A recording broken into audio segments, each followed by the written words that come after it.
വിശുദ്ധ ലൂക്ക എഴുതിയ സുവിശേഷം അധ്യായം 12 35 മുതൽ 48 ഉൾപ്പെടെയുള്ള വാക്യങ്ങൾ. സദാ ജാഗരൂകരായ ഭൃത്യന്മാർ, നിങ്ങൾ അരമുറുക്കിയും വിളക്ക് കത്തിച്ചും ഇരിക്കുവിൻ.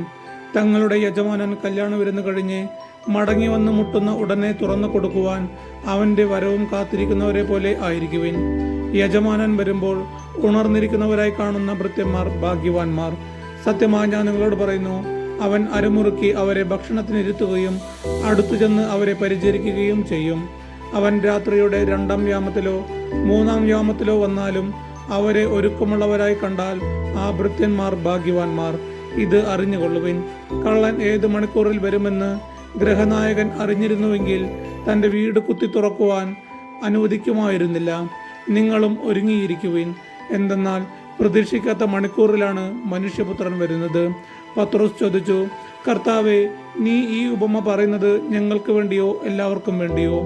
അപ്പോൾ കർത്താവ് പറഞ്ഞു, വീട്ടുജോലിക്കാർക്ക് യഥാസമയം ഭക്ഷണം കൊടുക്കേണ്ടതിന് യജമാനൻ അവരുടെ മേൽ നിയമിക്കുന്ന വിശ്വസ്തനും വിവേകിയുമായ കാര്യസ്ഥൻ ആരാണ്? യജമാനൻ വരുമ്പോൾ ജോലിയിൽ വ്യാപൃതനായി കാണപ്പെടുന്ന ഭൃത്യൻ ഭാഗ്യവാൻ. സത്യമായി ഞാൻ നിങ്ങളോട് പറയുന്നു, അവൻ തൻ്റെ സകല സ്വത്തുക്കളുടെ മേൽ അവനെ നിയമിക്കും.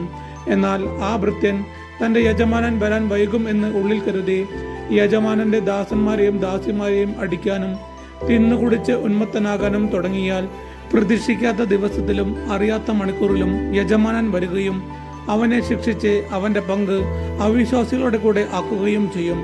യജമാനന്റെ ഹിതം അറിഞ്ഞിട്ടും അതനുസരിച്ച് പ്രവർത്തിക്കുകയോ അതിന് ഒരുങ്ങുകയോ ചെയ്യാത്ത ഭൃത്യൻ കഠിനമായി പ്രഹരിക്കപ്പെടും. എന്നാൽ അറിയാതെയാണ് ഒരുവൻ ശിക്ഷാർഹമായ തെറ്റു ചെയ്തതെങ്കിൽ അവൻ ലഘുവായി പ്രഹരിക്കപ്പെടുകയുള്ളൂ. അധികം ലഭിച്ചവനിൽ നിന്ന് അധികം ആവശ്യപ്പെടും. അധികം ഏൽപ്പിക്കപ്പെട്ടവനോട് അധികം ചോദിക്കും. നമ്മുടെ കർത്താവായ യേശു മിശിഹായ്ക്കും സ്തുതി.